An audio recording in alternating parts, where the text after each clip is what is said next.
Well, we're in Germany today. In fact, we're just near Munich, which is a bit daring when you think about it, because this is not a German car, this is a Chinese car.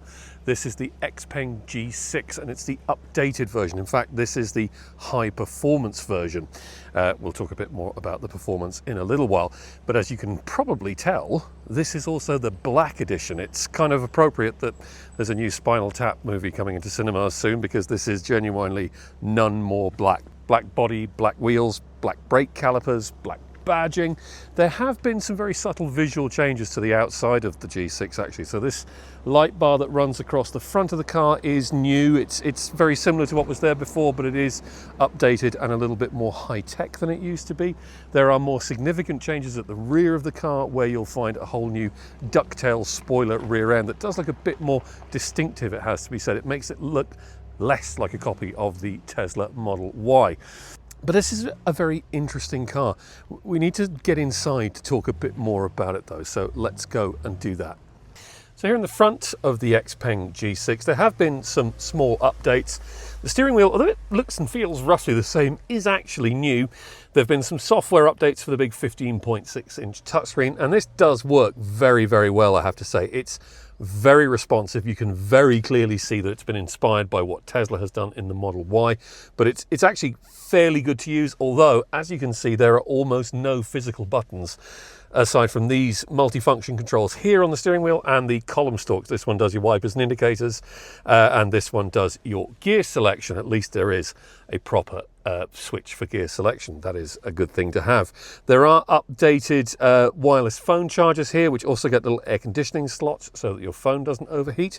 You get two cup holders here. You get lots of storage here underneath the main center console, and a big storage box here under the armrest. You also get some subtle changes to the dashboard behind the screens. And I say screens because there's a 10-inch digital driver's display here too. There's a bit of an upgrade in terms of the materials used. There's some nice wood effect trims. There's some backlighting going on. The whole effect is really quite classy. I mean, this is a car that Xpeng pitches against premium German brands. Part of the reason why we're here in Munich is kind of Xpeng tweaking their noses a touch. But actually, when you spend some time with this car, you do start to feel that's not just marketing fluff. This does feel very, very high in quality, very, very comfortable. Great seats, actually. They're heated and ventilated. I think the only down mark is that the leather on the seats doesn't feel like proper leather. It isn't proper leather, it's imitation leather, but there are other imitation leathers that feel better. However, there are some other additions to the interior. You get a digital rear view mirror for the first time. You can turn that on and off there with a switch so that you can turn it back to being a conventional mirror. There's also an update to the big glass roof that now gets more heat absorbing material. In fact, it's supposed to reduce the amount of heat coming through from solar power, if you like, by as much as 80%. Right, we do need to take a look at how practical this car is. So let's take a look at the back seats and the boot. Here in the back of the Xpeng, that kind of high quality sensation continues. You get frameless doors, incidentally, all the way around. So there's kind of almost a coupe-like feel when you're getting in and out. I mean, it is an SUV, not a coupe, but still. You get very comfortable seats here in the back. Now, at the moment, I'm finding this backrest is a bit too tilted back for my taste, but it does adjust. So that's a bit more of an upright sensation now. And I have to say, for me, that's actually a little bit more comfortable. I've got loads and loads of knee room. That seat is a little bit further back than I would have it for my driving position, so that's a good sign. There's map storage, or oddment storage if you prefer, here on the backs of the seats, two USB-C sockets and some air conditioning vents there. The big glass roof does not impinge on your headroom. It helps that there's no mobile blind for it because of that heat absorbing panel that's in there. Again, quality is very, very good. You get some nice ambient lighting in the back. Space is just generally very decent. There is a flat floor. However, the center rear seat it's a little bit narrow. I do fit. I don't think I'd want to be here for an awfully long time though. It's not the roomiest seat around. However, you do get ISOFIX attachments here in the back. That's always good if you're trying to put the kids in. here in the Xpeng G6's boot, you get a very decent 571 litres of storage, and there's a little bit of extra space here under the floor, which is really good for stashing charging cables, first aid kits, reflective jackets, whatever else you want to carry, or just putting in some valuables and keeping them out of sight while you go off and do stuff. There is a retractable luggage cover, of course there is. There's also a big subwoofer speaker for the excellent Xpeng's own design stereo, which I have to say is a very good stereo indeed. There's also a 12-volt socket there.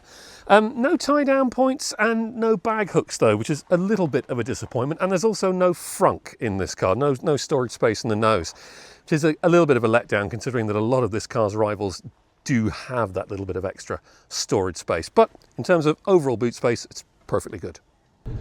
Driving the Xpeng G6, even this high-performance version, the overriding sensation is of smoothness. Smooth acceleration, mostly very smooth suspension, although at low speeds the ride does get a bit fidgety. It's never as crashy and bangy as what you would get in a Tesla Model Y though, although that said, neither is it as smooth as you would get in a Skoda Enyaq perhaps. But again, the overriding sensation is of everything working very smoothly, nice smooth steering, not much feel or feedback through it, even in sport mode, even if you dial up the steering weight. This is not a car for enthusiasts, this is a car for getting where you're going with minimal fuss. That's what it feels like. Although I have to say, overall, I think it's a little bit nicer to drive, a little bit more engaging and interesting than the BYD C-Line 7, which would very definitely be a direct rival for this car.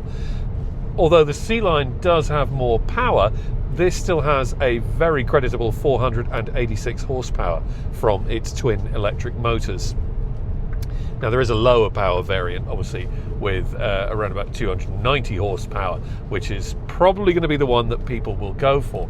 But the odd thing about this new G6 is that Xpeng has dramatically ramped up the charging experience.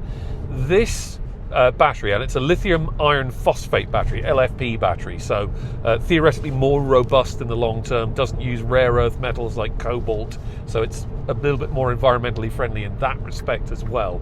In theory, this battery can handle a DC charging power of 451 kilowatts. That is outrageous. Now, it has to be said, there aren't any 451 kilowatt chargers in Ireland at the moment. There is a 400 kilowatt charging hub run by Fastned in Northern Ireland, in Banbridge actually, just south of Belfast, which would be pretty impressive with this car, I would imagine. But Xpeng's claim is that at 450 kilowatts, you could charge this car from 10 to 80% power in just 12 minutes. And in fact, on an Ionity charger with 350 kilowatts, that only goes up to about 13 or 14 minutes. So this is a seriously rapidly charging car, to the point where Xpeng has actually reduced the battery capacity. So the previous single motor long range version, which was the one we get in Ireland along with the smaller battery short range version, had a bigger battery. This has an 80 kilowatt hour battery. That's the gross capacity. So Xpeng doesn't quote a net capacity, but I assume it's around 75 to 77 kilowatt hours. And it has a range in this version, in the high performance version, of 510 kilometers, and in the single motor version it has a range of up to 585 kilometers. None of which are groundbreaking, none of which are exceptional, but I have to say what is really good is that you get what you want. You get actually what it says on paper, which is not all that common.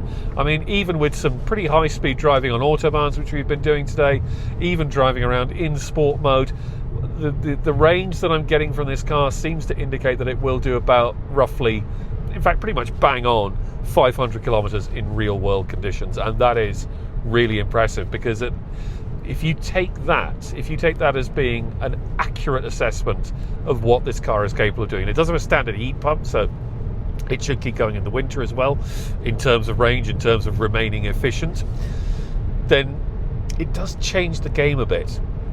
Because what you have here is a very slightly shorter range car than what you had before, but with the capacity to charge up ridiculously quickly. Now, I know that comes with the caveat that the charging network in Ireland is not all it should be yet. We don't have very many of the ultra high speed chargers that this car could make the best use of.